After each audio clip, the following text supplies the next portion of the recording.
Good morning, Christine. How are you? Hi, Lena. Good morning. Great to be here at HEDNA. Great to have you. So this is our HEDNA University session on hotel intermediary technology. I'm Lena Rochedo from Marriott International, and I'm joined here by Christine from IBS Software. So Christine, can you help me understand what is hotel intermediary technology? It's also commonly known as a switch. There is a lot to understand because it seems like a very simple word, right? Switch.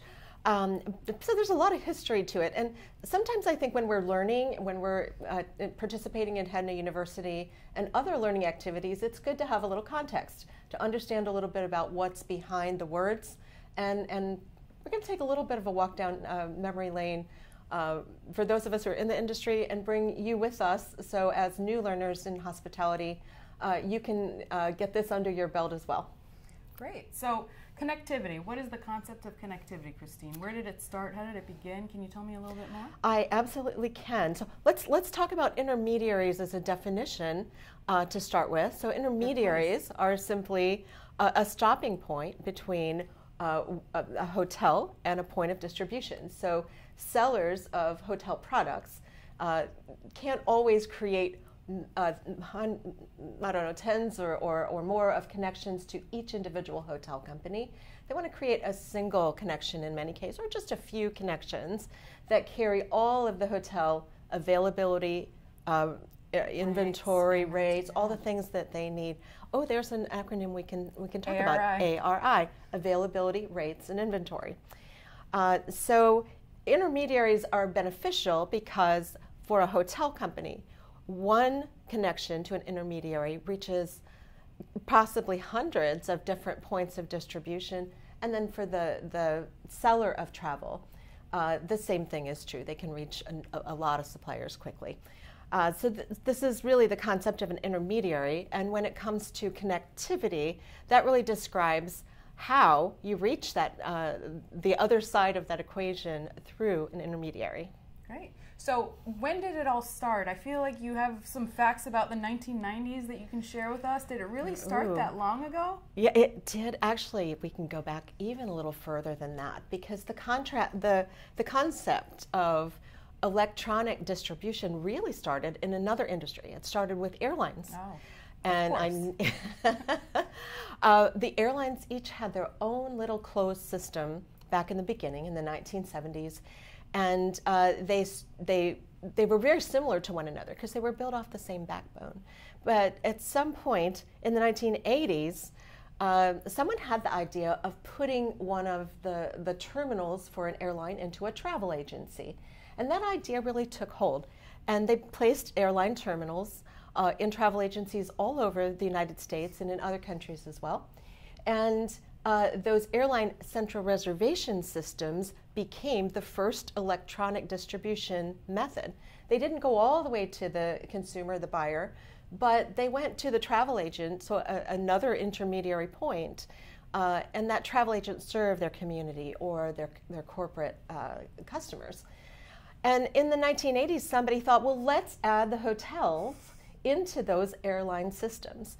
So hotels became accessible in those airline systems that in the travel agencies, and somebody needed to come up with a way to communicate with lots of hotels into a single airline system. Out of that need, the switch was born, the concept of a switch. And a switch is like a traffic cop, a director of traffic through a central point to a number of different hotel companies. So the two switches that were the prominent leaders in that space were called Thisco and Wiscom. And those are also found in your glossary if you take a look at that. And quite frankly, they didn't use the term GDS yet until around the 1990s, where global distribution system became a word when the airline systems consolidated with one another and broke off from the airlines and became the primary way that electronic distribution was handled. Wow, that's quite some history. I didn't even know all that myself. But so what does a switch concept look like today? Let's bring it fast forward to the 2000s. I think that's a good idea. There's been a lot that's happened. And you know, in the 1990s, this thing called the internet happened, and everything changed. For the first time, suppliers could reach all the way to the consumer with what we call a B2C, or business to consumer type of connection. The travel agency connections we talked about earlier were B2B, business to business, and a consumer sat on the other end. So when the internet came along, with a whole different language developed, ways of communicating. Back in those old airline days, they used their own proprietary airline language. In fact, you might even wonder why hotels have a 2-letter code. Do you know why? No. Yeah, hotels have code? A chain No, code. And why is it 2 characters? It's because airlines had two character codes. And initially, electronic distribution required the airline the hotel segment to look like an airline segment. I had no idea. Yeah, that's where it came from. But when the internet came along, application programming interfaces, or APIs, became a way for the hotel to communicate to a point of sale. It could be a consumer-facing point of sale, or it could be a travel agent, but they no longer had to rely upon the GDS to get there. Now, the GDSs were very involved in creating these message sets as well, and they continue to be, and continue today to be, an important part of the complex, all the different complex moving parts of hotel distribution. There's a lot going on there.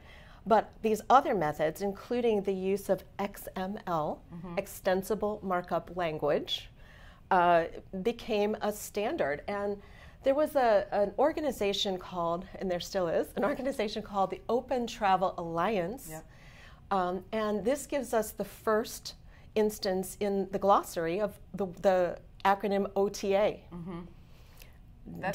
I knew that one. I must admit, I did not know what XML stood for, so this is quite an educational session for me as well. Thank you. So yeah, a lot of people don't.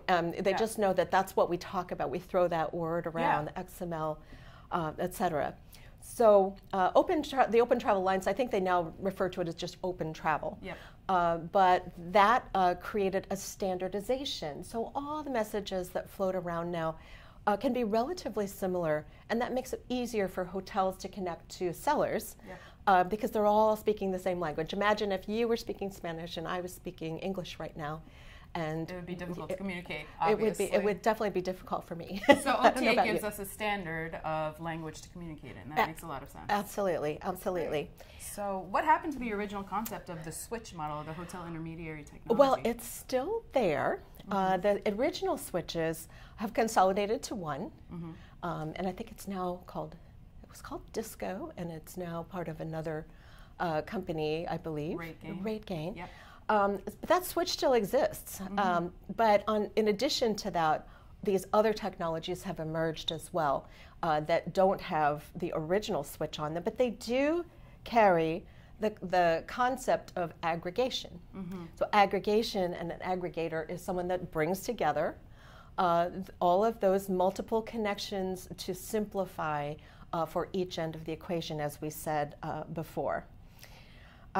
So, in addition to the simple channel management, there have been some higher capabilities added in. So there are some companies out there that are offering more than just the traffic cop of a switch, directing the XML traffic nowadays down one path or another. So in addition to that, today there's more intelligence built into some of these platforms that allow for changes to rates and management of revenue management type of functions, things like that are baked into those connections. So they've gotten more complex but more capable. Yeah, absolutely.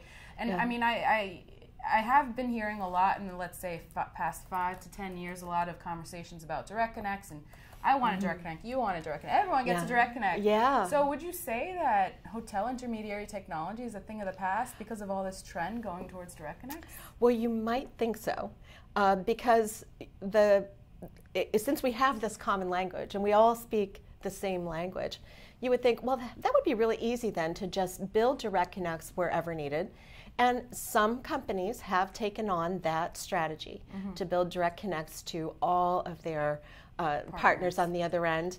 But quite frankly, that adds a lot of overhead. Yeah. So what companies are typically doing is creating a balance of where they want to connect directly.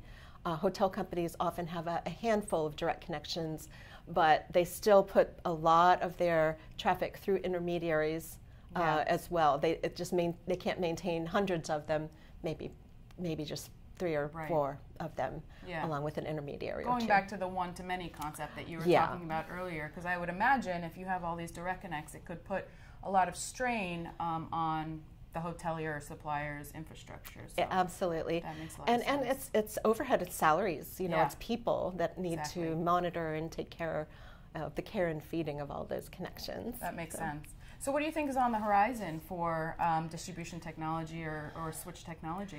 Well, I think that there is a future that we will change and evolve once again, and there'll be iterations going forward, just as there have been up to this point. So the future seems to be centered around the unified platform, a single distribution platform. We don't have a name for that yet. It's that new.